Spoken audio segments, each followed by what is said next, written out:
Bonsoir. Bonsoir à toutes, bonsoir à tous. Je salue également les intervenants de cette table ronde autour des métiers de la French Touch en 2030. C'est un sujet qui est parfois un peu laissé de côté, parfois trop. Et c'est un sujet qui est absolument fondamental pour nous. Alors c'est un sujet fondamental pour ceux qui s'intéressent à la French Touch et aux ICC de façon générale, mais c'est aussi fondamental pour nous, We Are, et peut-être tout à l'heure je vous dirai pourquoi. Mais c'est fondamental parce que nos talents de demain, ils se préparent aujourd'hui, et ce qui va et ce à quoi on va être confronté dans les années à venir, évidemment on le prépare aujourd'hui. Et donc je suis très heureux pour cette table ronde d'accueillir, alors dans l'ordre, Sylvie Ebel qui est directrice générale adjointe d'une très belle école en France qui s'appelle l'IFM, l'Institut français de la mode, qui est une école qui a 36 ans, un peu plus. Oui, oui. Enfin créé en 86, donc je vous laisse faire le. Oui, enfin, j'ai compté 36, peut-être 38, je ne sais pas. Voilà, en tout cas, qui est une école qui forme à la fois des managers, je laisserai parler tout à l'heure, mais des managers et des professionnels de la mode sur un sujet qui est là aussi fondamental. Christophe Ondréjec est créatif, mais je vous laisserai en parler. Christophe Ondréjec qui dirige l'école européenne des métiers de l'Internet, qui est une école qui a été fondée notamment par Marc Simoncini et Jacques-Antoine Granjon. Voilà. Donc, il y a une école là aussi spécialisée sur les métiers du web. Vanessa Diriard qui dirige, elle, un groupe d'écoles, un groupe qui s'appelle Galiléo, qui est je crois, le premier groupe européen, français, mondial d'enseignement privé, au moins le premier groupe d'enseignement privé en France. Je la laisserai aussi en parler tout à l'heure, et on a la chance d'avoir aussi en France des groupes d'écoles qui du coup impriment aussi une dimension privée et qui est aussi importante dans les ICC. Et puis enfin Arnaud Roland qui après un début de carrière chez M6, au CSA, au ministère de la Culture, a rejoint récemment le CNC et est en charge du programme France 2030 et notamment du développement et du déploiement du PIA 4. Là aussi, on en parlera tout à l'heure. Je n'ai pas fait d'impair, tout le monde est à sa place. Alors ma première question, on va traiter de ce sujet, donc métier pour la French Touch en 2030. Donc ma première question, elle va s'adresser de façon globale à Arnaud, puisque, comme vous le savez, dans le cadre de France 2030, il y a un plan d'investissement d'avenir et dans lequel a été, je crois, sacralisée une somme dédiée à la formation dans les industries créatives. Donc ma première question, elle est assez simple, quels sont les grands enjeux aujourd'hui pour l'État et pour les collectivités publiques dans la formation ICC en France? Alors, effectivement, le plan France 2030 pour la partie culturelle, c'est 1 milliard d'euros qui est dédié à l'innovation, à la transformation dans le secteur des ICC. Dans ces 1 milliard d'euros, il y a plusieurs dispositifs, dont 2 majeurs en matière de formation. Il y en a un que je vais écarter assez vite, parce que c'est sous mon ancienne casquette, qui est un appel à manifestation d'intérêt compétences et métiers d'avenir, qui est opéré par la Caisse des dépôts et l'ANR, dans lequel il y a un dispositif culture et qui est doté au total de 2 milliards d'euros, mais 2 milliards d'euros pour l'ensemble des filières stratégiques de la France, dont la partie culturelle. Et donc sur cet appel à projet, le champ est absolument extrêmement large. Il est question de campus de métiers et qualifications, donc de transdisciplinarité entre des organismes de formation, etc. Donc ça, le dispositif est compliqué et on ne le gère pas particulièrement au CNC, donc je le mets de côté. Et il y a un deuxième dispositif en matière de formation dans lequel le CNC est beaucoup plus intéressé, puisqu'on opère cette mesure aux côtés du secrétariat général à l'investissement et de la Caisse des dépôts. C'est l'appel à projet La Grande Fabrique de l'Image, où là, effectivement, on a eu un parti pris, en tout cas inédit, il me semble-t-il, pour le CNC, mais pour le ministère de la Culture aussi, qui est de rassembler dans un seul et même appel à projet les enjeux de production, de capacité de production et les enjeux de formation. Ce qui fait que concrètement, l'appel à projet il est doté de 350 millions d'euros de subventions d'investissement qui vont à des studios de tournage, à des studios de production numérique, donc dans lequel on range animation, jeux vidéo, post-prod, VFX, et à la partie formation sur ces champs-là. Pourquoi on a voulu traiter ces deux questions dans un même appel à projet? C'est parce que justement, on ne voulait pas penser les questions de formation d'un côté et penser les capacités de production de l'autre. On considérait qu'il fallait les réfléchir et les penser ensemble parce que nous, on a de la chance sur le secteur CNC, on est dans un secteur qui va bien en termes d'emploi. On a une forte croissance d'emploi. Entre 2015 et 2019, on est à plus de 4% par an sur l'ensemble des secteurs, avec des pointes à plus de 10% par an dans l'animation ou dans le jeu vidéo. Et si j'isole la partie crise, entre 2021 et 2022, on est sur une croissance d'emploi à plus de 6, plus 7% sur l'ensemble des filières du CNC. Donc on est sur une dynamique qui va bien, mais qui va tellement bien qu'en fait, on a énormément de métiers qui sont en tension. Et donc, nous, on a beaucoup d'acteurs qui sont venus nous voir en disant « Mais en fait, je ne trouve pas, je ne peux pas recruter. » On plaisante souvent au CNC sur le fait de dire qu'il y a quelques années, on décalait des tournages ou des séries parce que des acteurs étaient plus disponibles ou des réalisateurs étaient plus disponibles. Aujourd'hui, on décale des séries ou des films parce que des chefs op sont plus disponibles, parce que des chefs déco sont plus disponibles. Donc, on a une telle tension dans le secteur en termes d'emploi qu'on s'est dit, ce qu'on veut faire, c'est que les organismes de formation en général, privés, publics, réfléchissent à un développement de leur formation à partir des métiers qui sont en tension, donc à partir de ce que dicte le marché. Et donc c'est pour ça qu'on a rassemblé ces deux objectifs dans un même appel à projet. Et on était même allé plus loin, puisque dans les critères d'évaluation des projets, on a demandé à ce que des organismes de formation se rapprochent de studios de production, de plateaux de tournage, etc., enfin en tout cas d'entreprises du marché. Et inversement, d'ailleurs, on a demandé aux entreprises de marché de se rapprocher des organismes de formation pour créer des liens ou renforcer des liens. Alors après, je vais m'arrêter, on a laissé le champ très libre, c'est-à-dire qu'il y a le cas d'école où effectivement on va avoir un gros pôle avec un studio de tournage, des plateaux et une école qui va s'implanter à proximité et avoir des liens directs. On a des choses beaucoup plus innovantes, on a des programmes qui vont être réalisés en commun, des systèmes de masterclass, des outils pédagogiques numériques qui vont être mis à disposition, des accords de partenariat pour de l'accueil de stagiaires, du mentorat post-diplôme. Enfin, voilà. Le champ des possibles est extrêmement large, on n'a pas voulu être trop prescripteur là-dedans. Mais ce qu'on a demandé, c'est absolument un rapprochement entre ces deux enjeux-là.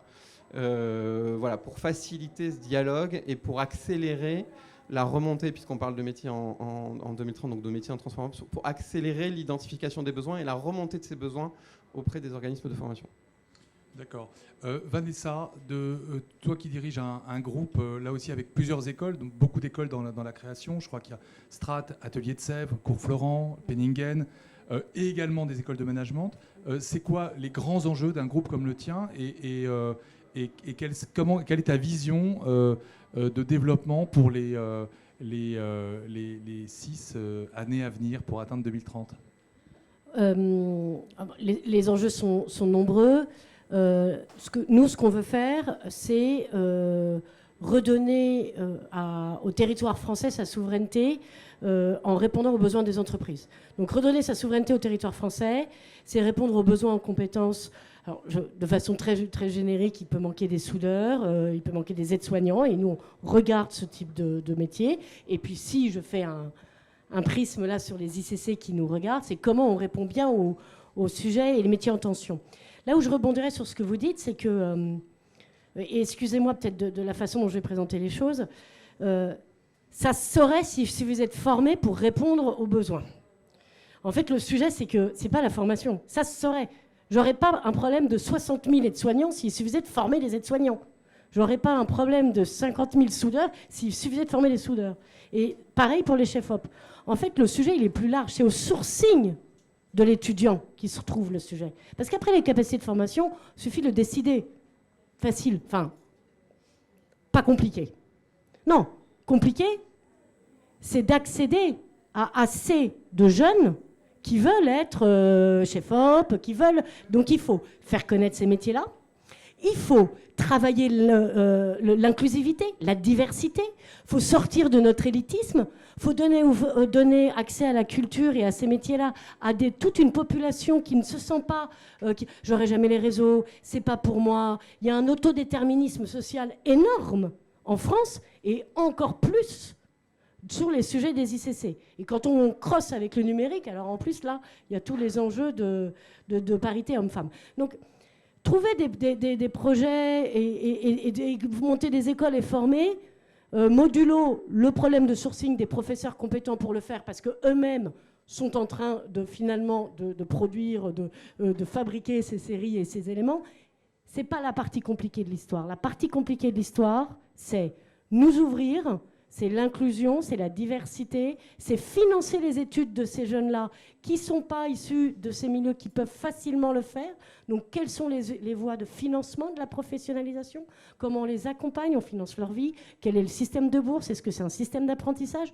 Donc, je dirais que l'écosystème auquel il faut répondre, et donc c'est comme ça que je réponds à ta question, Eric, l'enjeu d'un groupe comme le mien, il est certes d'aller monter les écoles, mais il est de faire bouger l'ensemble des lignes qui permettent de changer l'écosystème dans sa globalité en traitant du problème du sourcing de nos jeunes. Parce qu'une fois qu'on les a, qui sont motivés, qui se permettent, qui se disent oui, c'est pour moi, normalement, les écoles seront là. Je peux rebondir ? Je t'en prie. Non, alors, je plus sois, tout à fait. Et ça fait aussi partie de la démarche. C'est-à-dire que je vais peut-être aller trop vite sur la présentation, mais dans ce cahier des charges, justement, on a mis en fait en condition, effectivement, que les écoles, elles doivent aller chercher des nouveaux talents, aller sur le terrain. D'ailleurs, l'appel à projet, on l'a justement ouvert au maximum, c'est-à-dire qu'on s'est adressé aux universités, donc aux acteurs publics de la formation, aux écoles sous tutelle, aux associations. Dans le secteur du cinéma, par exemple, on a des nouveaux modèles qui émergent de formation où justement on va chercher des jeunes en difficulté ou des jeunes qui sont des jeunes en difficulté ou des gens qui sont éloignés de l'emploi mais qui sont plus jeunes ou en phase de reconversion. On a des écoles Courtrage-May, on a l'INA par exemple qui a une classe alpha à Marseille. Donc en fait, justement, on a ouvert au maximum nos chakras pour dire en fait tous ces gens doivent participer à la constitution d'une filière. On doit à la fois former plus et on doit plus diversifier les jeunes qui sont dans nos écoles et qui, à la sortie, vont trouver un emploi. Et en fait, la manière de faire ça, c'est aussi la carotte financière. C'est-à-dire que, en fait, dans notre appel à projet, c'est si vous voulez de l'argent de l'État, donc une partie des 350 millions d'euros de subventions qu'on va vous donner, il faut effectivement nous présenter des projets qui soient un peu disruptifs de ce côté-là et sortir un peu de la zone de confort que pouvaient avoir certaines écoles de je n'ai pas la prétention d'aller, je reste dans mon spectre CNC1. Mais le confort que pouvaient avoir certaines écoles spectre CNC, voilà. Alors justement, comment on fait? Parce que Vanessa, c'est une question absolument essentielle. Alors nous, on essaie aussi de réfléchir à ça, parfois de la traiter. La question de la diversité, c'est fondamental, et particulièrement dans nos ICC. Pourquoi? Parce que pour deux choses. La première, c'est qu'il y a quand même un entre-soi. On va en parler peut-être tout à l'heure. Il y a quand même un entre-soi. Tu parles de déterminisme, mais c'est un vrai sujet. Il y a de l'entre-soi. A fortiori, alors, je ne veux pas stigmatiser le cinéma ou la musique ou la mode, mais c'est vrai qu'il faut se dire les choses. Il y a un entre-soi dans ces métiers-là. Et puis, il y a une connaissance des métiers dont on ne sait pas quelles sont les natures. Peut-être qu'on se dit, tiens, j'aimerais bien travailler dans la musique, être artiste ou producteur, mais il y a plein de métiers dans la musique, il y a plein de métiers dans le cinéma, et il y a plein de métiers dans la mode. Et donc, comment on fait concrètement pour faire comprendre ça et pour accompagner aussi financièrement, parce que ça coûte cher de faire des études. Alors, comment on fait à l'IFM pour répondre à cette question? Vaste question. Je ne sais pas si vous m'entendez. Je vais prendre celui-là plutôt. C'est évidemment le problème de la diversité est au cœur aussi du projet de l'Institut français de la mode. Alors, il n'y a pas tant que ça d'entre-soi, je trouve, dans la mode, en tout cas dans la création, quand on regarde les profils de nos étudiants en création, qui poursuivent vraiment des études de création. Ils reviennent souvent de milieux beaucoup plus modestes que dans ceux du management. Donc on a mis en place, pour répondre à la question, un système de bourse très important avec l'aide des plus grandes entreprises du secteur. On travaille avec des fondations, culture et diversité, quand même, pour aller chercher dans les lycées, justement, des jeunes qui peut-être se disent c'est pas pour moi, etc. Je pense qu'un des problèmes aussi dans la mode, c'est plutôt que tout le monde. Il y a un effet média, il y a un effet buzz, tout le monde se voit, en gros, créateur et DA de Balenciaga. Bon, donc par rapport à ça, nous, on a tout un travail d'information pour dire maintenant, la mode, il y a plein de métiers. Il y a plein de métiers dans lesquels vous allez pouvoir vous épanouir, dans lesquels il y a de la demande, dans lesquels il y a des besoins et dans lesquels vous allez pouvoir trouver votre place. Alors que finalement, si vous regardez les médias, qu'est-ce qui est mis en avant en dehors de quelques grands patrons?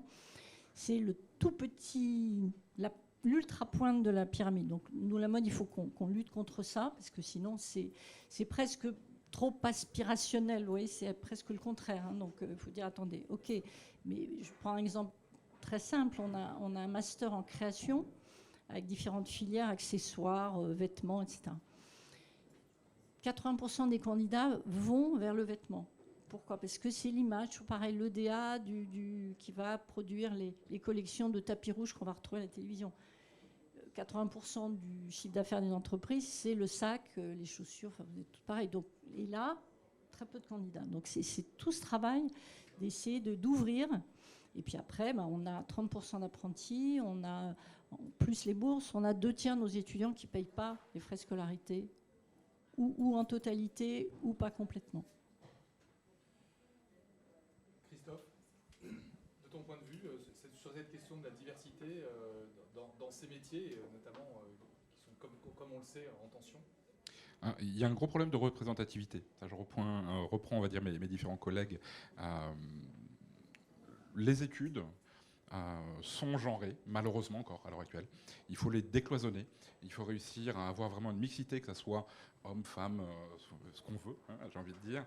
À l'IMI, on a réussi à avoir 45% de femmes, 55% à Bac+4, Bac+5. Donc on a vraiment œuvré là-dessus pour justement leur laisser une place.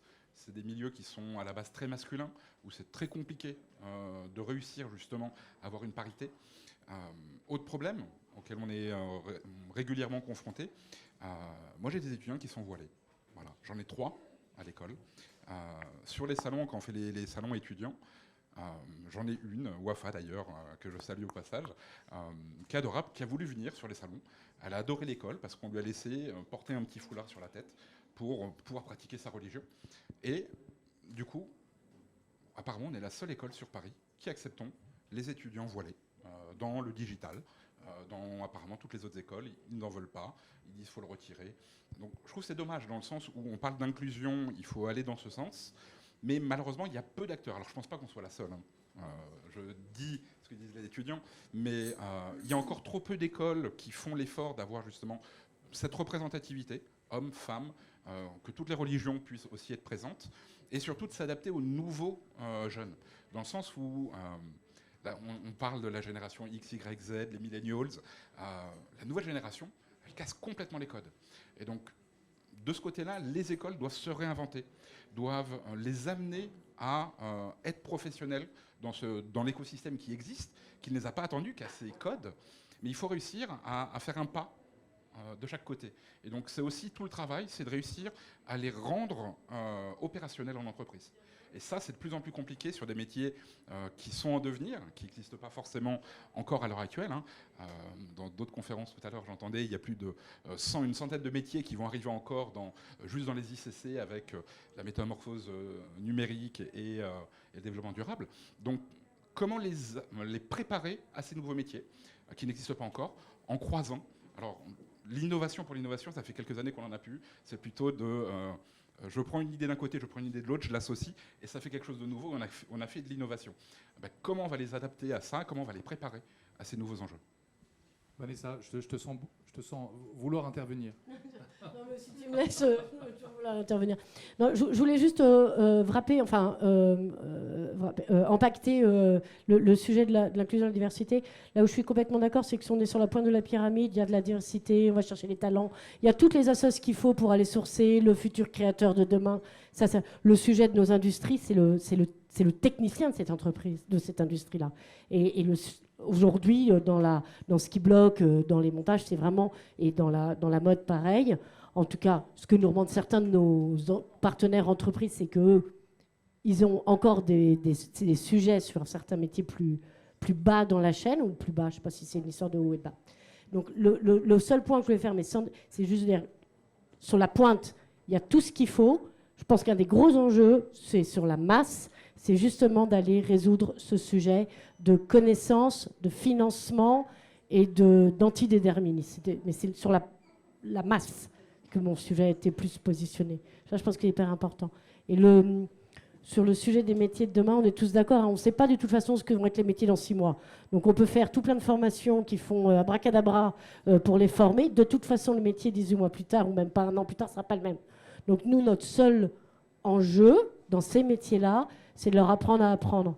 C'est de leur expliquer que leur univers va être mouvant et de savoir leur donner les bases et tout ce qui va dans les cognitive skills pour qu'ils fassent leur chemin à partir de là. Parce que quoi qu'il arrive, on ne sait pas, spécialement dans le croisement techno-ICC, on ne sait pas de quoi sera fait, mais même 6 mois, je pense. Donc notre seul truc, c'est de faire en sorte de leur donner les méthodes nécessaires pour qu'ils ne soient pas perdus face à cette évolution permanente et qu'ils trouvent du coup leur insertion professionnelle. Oui, non, simplement peut-être rappeler que le temps de l'enseignement supérieur, il est quand même assez long en fait. C'est-à-dire qu'entre le moment où vous décidez que vous allez lancer... Entre le moment où vous décidez de lancer une formation en bachelor, par exemple, en 3 ans, parce qu'il y a un besoin qui est... Voilà, bon, vous avez parlé avec les entreprises, il y a quand même... faut le concevoir, il faut le communiquer, il faut sélectionner les étudiants. Ensuite, le temps qu'une promo sorte et que vous voyez si effectivement ça fait 3 ans, ça fait 5 ans. Et puis, je ne parle pas des accréditations, parce que pour avoir une accréditation, il faut attendre 3 promotions sorties. Vous êtes à 8 ans. Tout ça pour dire que ça ne veut pas dire qu'on n'a pas d'agilité, parce qu'heureusement, on peut avoir cette agilité. On est en permanence à échanger avec les entreprises, à regarder ce qui va pas. Mais c'est quand même, ça ne se fait pas comme ça. C'est quand même un temps assez long qui est souvent oublié.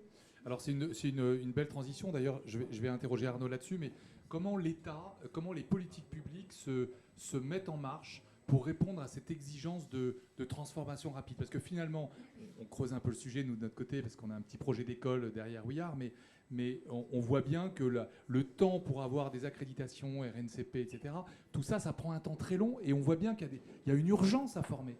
Et finalement, est-ce qu'il n'y a pas un décalage aujourd'hui trop fort entre la volonté de former et l'exigence de formation, et finalement le temps de réponse de l'éducation nationale ou d'autres certifications? Alors, un joker. Non, je suis tout à fait d'accord. En fait, on s'en est rendu compte en faisant les travaux préparatoires pour cet appel à projet et toute la phase d'accompagnement des porteurs de projets avant la date de dépôt final. C'est effectivement, il y a un gros problème de rapidité, mais à toutes les étapes, je trouve. Il y a un enjeu de rapidité à identifier au sein des entreprises, parce que c'est quand même les entreprises qui s'en rendent compte le plus directement, la mutation d'un métier, l'apparition d'un nouveau métier. Donc il y a l'identification par les entreprises. Après, le temps que ça prend pour que ça remonte à des organismes de formation pour dire ok, ces nouvelles compétences, ces nouveaux besoins, en fait, ça correspond à un ensemble de compétences et donc ça peut donner lieu à un nouvel enseignement, un nouveau voilà. Donc le temps que ça remonte à un organisme de formation. Ensuite, que l'organisme de formation conçoive un programme pédagogique qui réponde à cette demande, et ensuite que ça remonte effectivement dans l'écosystème accréditation, donc France Compétences pour l'inscription au RNCP, le dialogue avec les régions et les OPCO pour la partie financement taxe d'apprentissage, et l'inscription au RNCP. En tous les cas, nous, on l'a vécu là, dans le cadre de cet appel à projet, où on a des projets avec des nouvelles formations, y compris de nouveaux entrants de la formation, qui ont des trucs super, mais en fait, comme il y a ce temps d'attente d'instruction à France Compétences, il faut quand même monter un dossier France Compétences, c'est quand même un vrai truc. Il y a d'ailleurs un marché de l'accompagnement pour France Compétences qui s'est développé. Donc tellement c'est compliqué, tellement c'est long. Ça quand même, c'est hyper important parce que dans le modèle économique de ces formations, c'est une accréditation France Compétences, donc c'est un enregistrement au RNCP qui déclenche le financement par le CPF, par un truc. Donc en fait, nous, on a plein de nouveaux entrants, donc soit des organismes de formation déjà installés mais qui ne faisaient pas des ICC mais qui vont dans les ICC, soit des acteurs des ICC qui n'étaient pas organismes de formation et qui disent mais moi, je sais que mes salariés vont pouvoir faire de la formation. En fait, leur modèle ne tient pas. Quand moi, je vais étudier leur dossier, leur modèle ne tient pas parce qu'on est effectivement soumis à cette épée de Damoclès et à ce temps d'instruction de la part des organismes, alors de l'État, mais pas que. Donc France Compétences est un organisme de l'État, certes, mais en fait, c'est un dialogue beaucoup plus compliqué parce qu'il y a une répartition des compétences entre État, régions qui organisent sur leur territoire la partie formation professionnelle, les OPCO qui collectent la taxe d'apprentissage et la reversent. Il y a les branches professionnelles. Et donc, en fait, la multiplicité d'interlocuteurs, elle est intéressante d'un certain point de vue.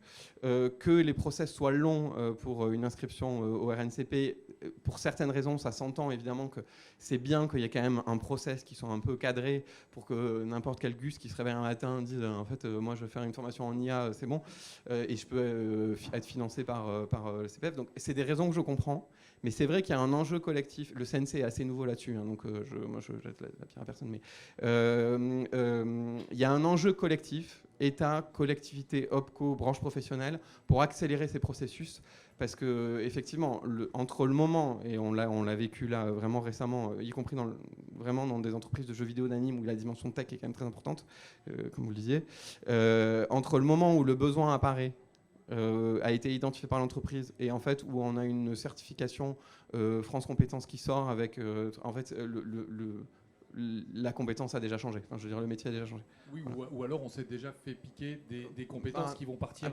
ailleurs et vers monter. Mais est-ce qu'il y a une prise en compte, parce que là on en parle, c'est très bien, mais est-ce qu'il y a une prise en compte, est-ce que tu sais s'il y a une prise en compte de cette accélération obligatoire qu'il va falloir... Oui, alors oui. Puis après, c'est aussi à des établissements publics comme le nôtre. Nous, on commence à nouer des relations avec France Compétences, donc aussi, voilà, on sert aussi à accompagner ça.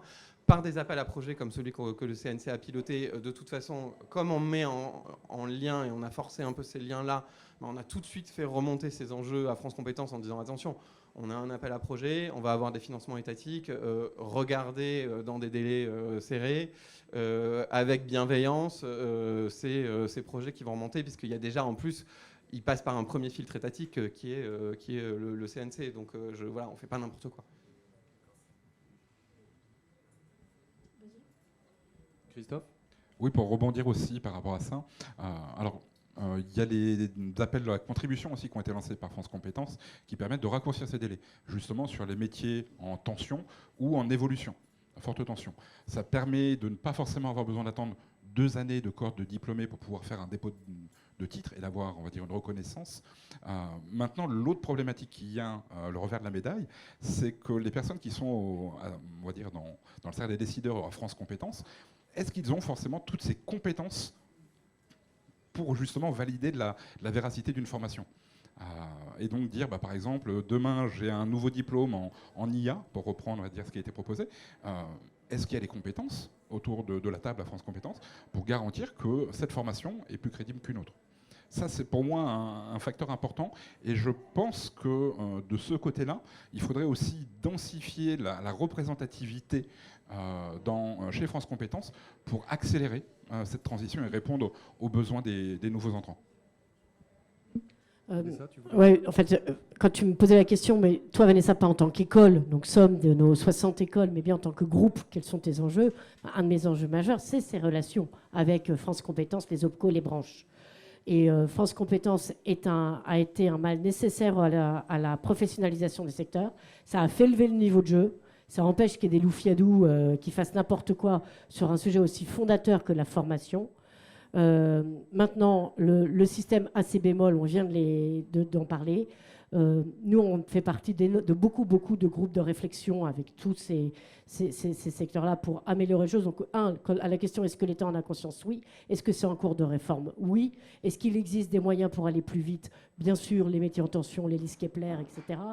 Donc ça, franchement, moi, ce que je trouve aujourd'hui, c'est qu'il y a une mobilisation profonde de la puissance publique autour de l'évolution d'un système nécessaire pour qu'il réponde toujours avec la bonne vitesse.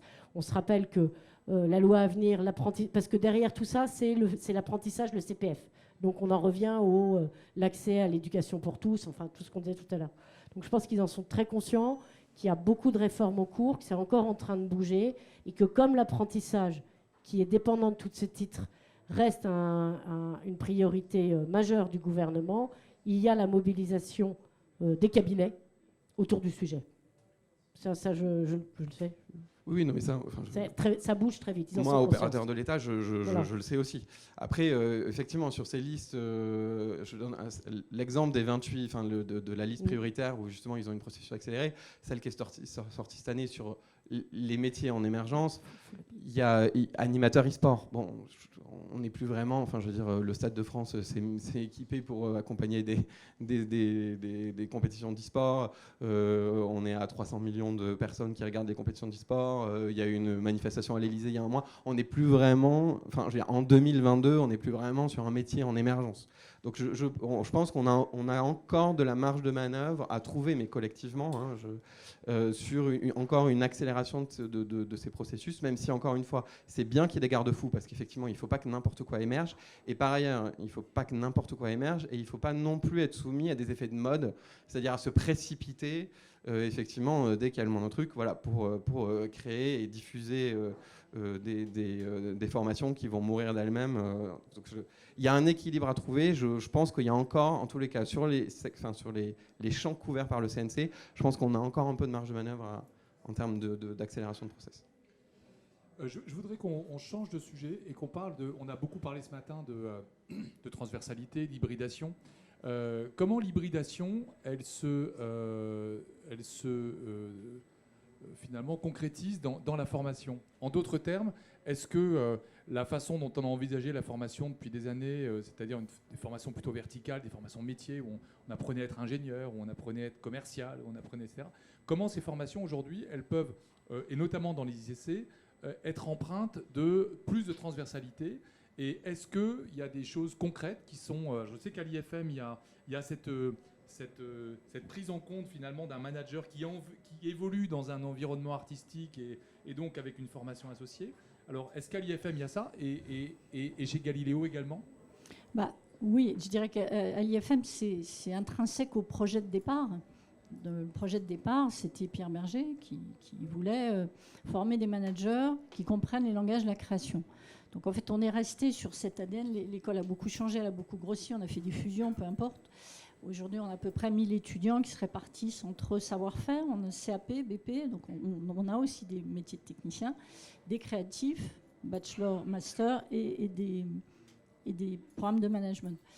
Donc oui, dans les ICC, forcément, dans toute industrie où la création est au cœur, je crois que c'est ça qui est la distinction, vous ne pouvez pas faire du marketing, faire tout ce que vous voulez sans comprendre le langage de la création. Ça, c'est le postulat de base. Donc, on a été construit là-dessus et on continue, maintenant que l'école a grossi, à faire se rencontrer autant qu'on peut. Et ce n'est pas si simple. Sur le papier, c'est facile, mais parce que chaque programme a ses calendriers, ses trucs. Mais on fait des ateliers à la rentrée à différents moments où ils travaillent ensemble sur des problématiques communes.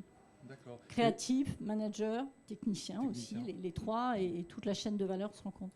Mais c'est évidemment, je crois que c'est particulièrement fort et important dans les industries créatives, où si le responsable de n'importe quel business unit ne comprend pas le langage en face du créatif, en tout cas dans ce qui sont les marques fleurons de la France, si ça marche, c'est parce qu'il y a cette compréhension, et parce que je crois qu'on a aussi beaucoup contribué à ça, puisque nos anciens, ils sont partout, et ils ont contribué à instaurer ce dialogue. D'accord. Et Vanessa, côté Galileo, est-ce qu'on peut faire l'ESG et ensuite aller un petit peu au cours Florent et alors se former chez Penningen? Voilà. Tu me fais mal si tu le sais toujours pas. C'est le propos du groupe. C'est le propos du groupe. Donc on fait ça à l'échelle du groupe. Il y a des cursus croisés Strat, éthique, des cursus croisés Paris School of Business, IESA. On a toutes nos écoles de mode, aussi bien une verticale création, une verticale business fashion, et ce mélange. On croise éthique dans beaucoup de nos écoles. Quasiment toutes nos écoles ESG ont des modules avec le cours Florent pour leur apprendre à pitcher. C'est le propos de Galileo, l'hybridation. Donc on a des hackathons à peu près dans toutes nos écoles qui mélangent les étudiants de l'ISA, des arts appliqués, des étudiants de l'ESG, des étudiants de Digital Campus pour répondre à un projet d'entreprise. Donc oui, il y en a. On peut faire beaucoup mieux, on peut aller plus vite. Mais je pense que dans 100% de nos écoles, il y a la capacité de se croiser avec d'autres types d'études autour d'une pédagogie par projet.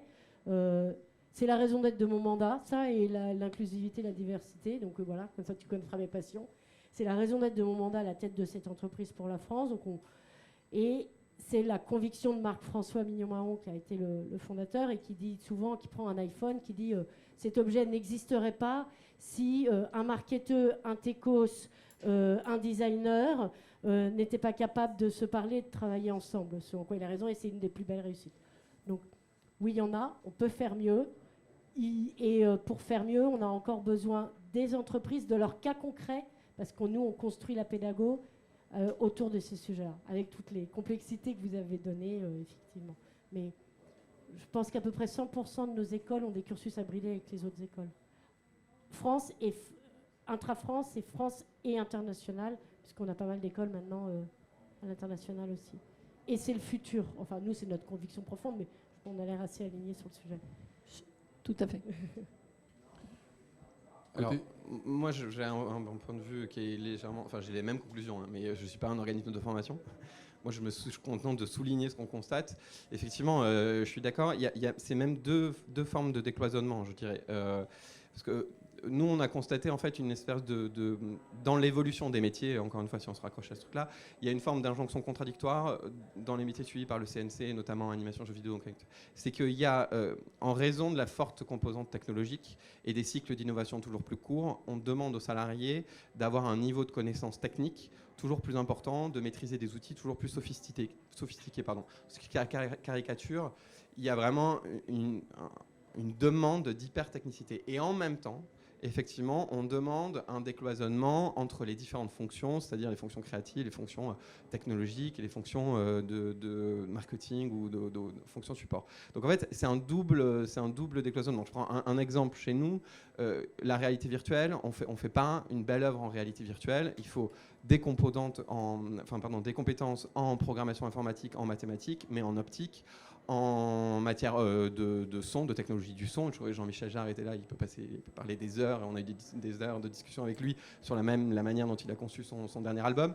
Donc c'est une somme, c'est un décloisonnement des sciences entre elles ou des compétences entre elles, et c'est aussi un décloisonnement des métiers entre eux, et donc dans la chaîne de valeur, et c'est ce qui était évoqué là. Je prends un autre exemple, pareil, production cinématographique.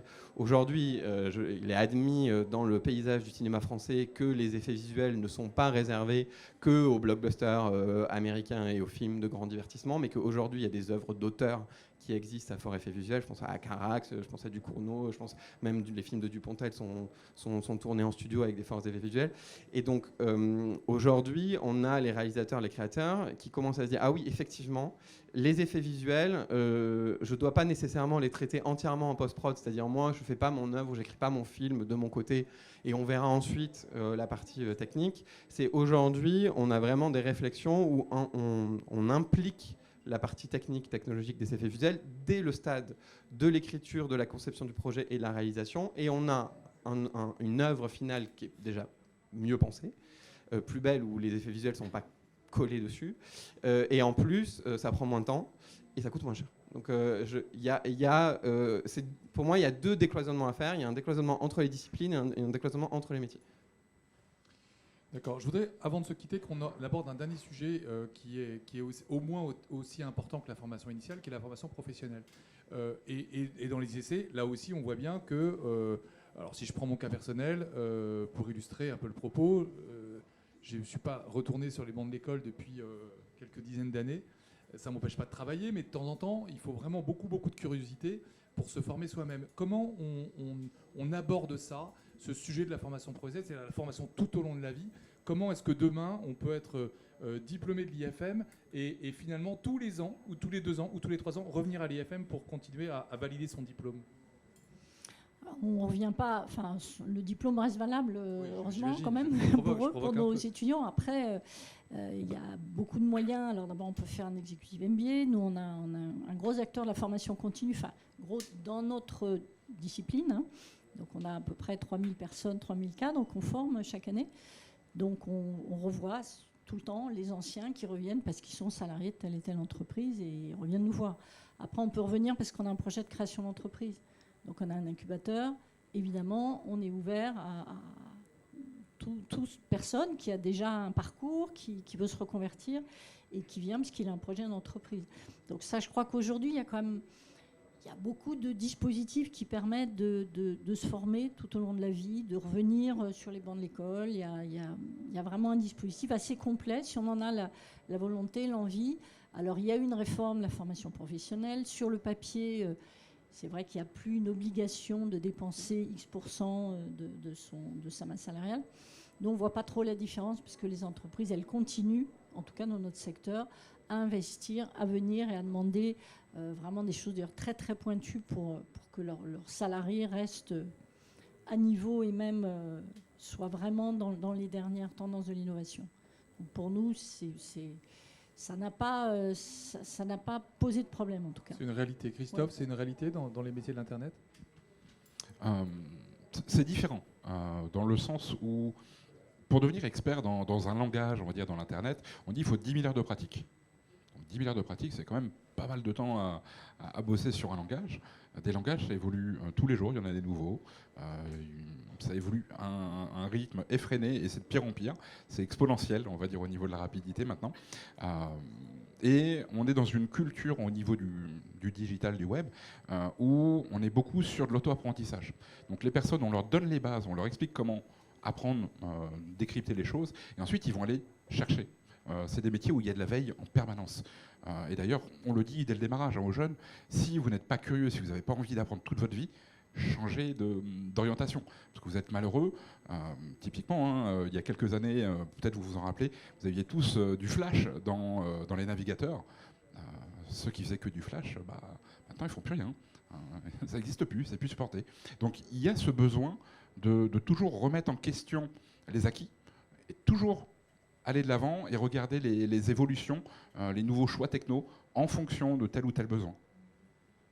Donc pour la formation continue, j'ai envie de dire, oui, il y a des besoins, oui, il y a des professionnels qui vont faire de la formation continue sur des langages, sur des évolutions plus structurelles, quand on va parler de métaverse, quand on va parler de blockchain, ce genre de choses. Mais malgré tout, beaucoup s'auto-forment au fur et à mesure de leur vie. Vanessa, la formation professionnelle, Galiléo aussi y répond, j'imagine. Je te lance la troisième perche là. J'imagine. Et puis deuxième question subsidiaire, est-ce que la mode du distanciel va de pair avec cette formation ou pas ? Alors, la mode du distanciel va de pair avec le Covid. C'est-à-dire que le distanciel en forme pro a énormément explosé au moment du Covid parce qu'il y avait une somme vous comprenez bien, de drivers qui fait que bon, je bosse pas, je suis chez moi, je vais me former. Donc, vous m'entendez bien ou pas ? Oui. Bon. Je pense qu'après avoir une grosse bulle sur le 100% digital, dont on est en train de réatterrir sur le besoin du présentiel, le besoin de l'accompagnement, le besoin de l'humanité. Donc ça peut... Il y a eu une bulle, je pense que ça va se stabiliser sur une hybridation qui correspond aussi au mode de consommation d'une forme pro. Donc il faut une partie d'hybridation dans le sens hybridation présentielle, distancielle, mais sans doute pas trop miser sur du 100% distanciel, dont le taux de succès réel de retour à l'emploi quand on parle de montée effective dans l'emploi supérieur quand on est dans l'upskill n'est pas si réel. Donc ça, pour cette première question. Oui, on est sur ces sujets-là. Alors, il y a plein de dispositifs. Moi, je pense qu'aujourd'hui, il y a plein de choses qui existent, mais qu'il y a une martingale à trouver. Et je pense qu'on est plutôt à l'aube d'un truc qui doit encore bouger dans la façon dont ça doit être pensé. Et tout comme il y a un espèce de parcours assez clair quand on est de tout petit à 23 ans, je pense que, en tout cas, on pense chez Galiléo que quelque part, l'accompagnement global et en fait savoir à partir de quelqu'un en fonction de ce qu'il a fait, de ce qu'il a pu acquérir dans son entreprise, quelles sont ses appétences à lui et de quel est le besoin du secteur dans lequel il opère. Donc il y a ce qu'il a acquis, alors, il y a sa formation initiale, ses VAE, ce qu'il a acquis en entreprise, son appétence et le besoin du secteur, et que ça, en fait, il y a un petit peu de data derrière ça pour créer des programmes qui soient réellement utiles à la boîte et à l'humain qui est derrière. Donc je pense nous pensons qu'il y a un peu un truc un peu à repenser dans la façon d'adresser la formation professionnelle, un petit peu dans un peu comme un one-to-many, un petit peu plus, voilà, au-delà. Et je pense que là, forcément, un exécutif MBA, je ne sais pas quel est le terme de l'IFM qui reste top-notch, une A-brand, effectivement, n'a sans doute pas exactement les mêmes limitations ou les mêmes enjeux qu'une boîte qui doit former tous ses collaborateurs à la révélation technologique, etc., etc. Je ne sais pas si je suis très claire dans ce que j'essaie d'exprimer. Non, si. Voilà. Enfin, pour moi, très clair. Je ne sais pas si pour le public, ça l'est également, mais pour nous, ça l'est. Je crois qu'on arrive au terme de cette table ronde. Donc, on va rester dans le timing. Merci de vous être rendu disponible pour cette deuxième édition de We Are French Touch. On est très heureux de vous avoir reçus. J'ai une petite question. Est-ce qu'il n'y a pas un enjeu aussi de décentralisation des écoles? Parce qu'au final, les écoles de création, elles sont beaucoup à Paris.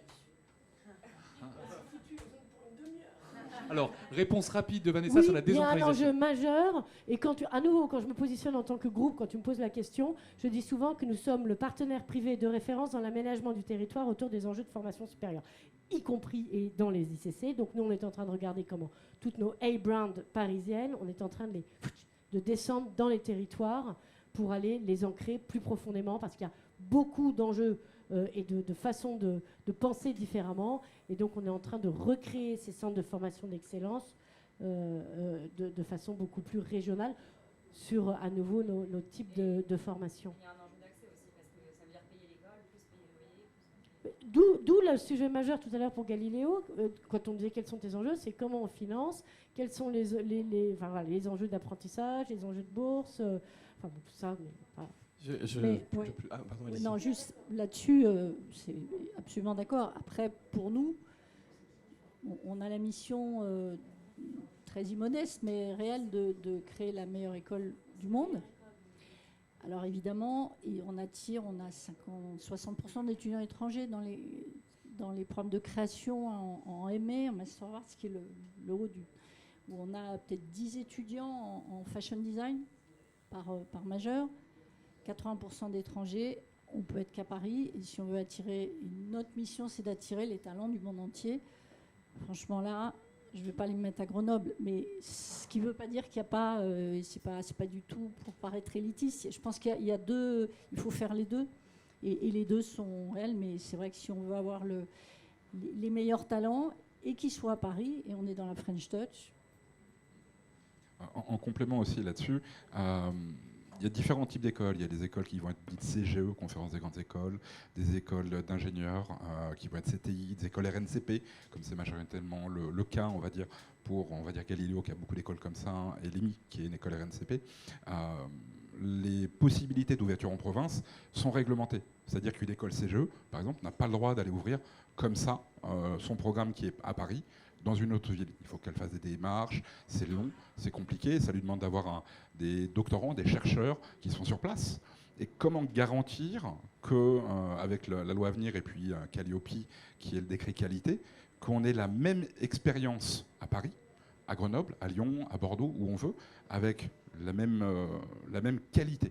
Donc c'est vrai qu'il y a un problème de scalabilité, justement, quand on ouvre en province, quand on se démultiplie, pour garder une cohérence pédagogique, pour garder une qualité de formation, et tout en respectant les différentes obligations réglementaires. Une phrase sur le sujet, parce que c'était très important pour nous. D'autant plus que nous, alors effectivement, il y a une concentration sur les sujets CNC, il y a une concentration d'écoles dans la région parisienne, mais on a des activités qui sont ailleurs. Donc, on a sur l'arc méditerranéen, il y a des très fortes activités en production audiovisuelle. Il y a des pôles en termes de jeux vidéo à Angoulême, à côté de Lyon, etc. Donc nous, il y avait un vrai enjeu, et donc on a beaucoup poussé à avoir des projets sur l'intégralité du territoire. On a reçu entre 60 et 80 projets de formation qui sont bien sur l'entièreté du territoire. Et pour résoudre un peu vos deux questions, à la fois un problème de coût et à la fois l'unicité pédagogique, en fait, on a pas mal de projets hybrides où en fait, la création d'une antenne ou le déplacement d'une école en région ne passe pas nécessairement par la construction d'une école en dur sur un nouveau territoire. Mais c'est de la mutualisation de bâtiments avec d'autres acteurs qui sont sur le territoire, incubateurs, parfois studios de production, etc. Et donc auquel cas c'est que des intervenants qui vont sur le territoire. C'est une partie de l'enseignement qui est dématérialisée, qui est uniquement numérique. Bref, il y a une forme de solution. Alors on n'est pas sur du passage, je vous rejoins complètement, on a passé le cap du 100% numérique complètement. Mais du coup, on a beaucoup de projets sur l'ensemble du territoire avec un truc d'hybridation qui permet à la fois d'avoir une unité pédagogique et de résoudre un problème de coûts liés à la construction de l'école et donc qui vont se répercuter sur les coûts des étudiants, bien sûr. Parce que si on prend la question de l'élitisme, en réalité, il y a des écoles, l'ENA, l'ENM, qui ne sont pas implantées à Paris. Après, sur les écoles de mode, je comprends parce qu'il y a une dimension Paris, c'est hyper relié à la... Mais l'ENA ne recrute pas tellement à l'international quand même. Hein. Non, c'est vrai. C'est ça, si vous voulez, notre mission, encore une fois, c'est d'attirer des talents, les meilleurs talents du monde entier. Alors après, il y a tout, il y a la bourse, il y a le campus, etc.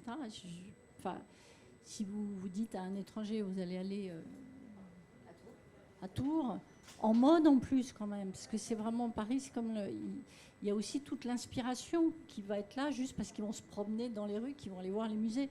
Je ne veux pas du tout paraître dénigrer la province, mais le dynamisme, l'inspiration créative, elle est là. Et ça fait partie aussi de la formation.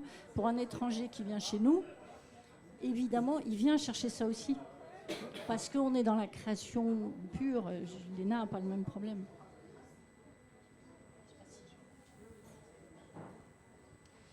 Voilà, merci beaucoup. Alors peut-être qu'on refera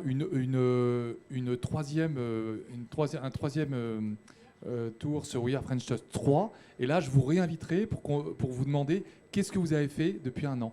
Voilà. Merci beaucoup. Bonsoir.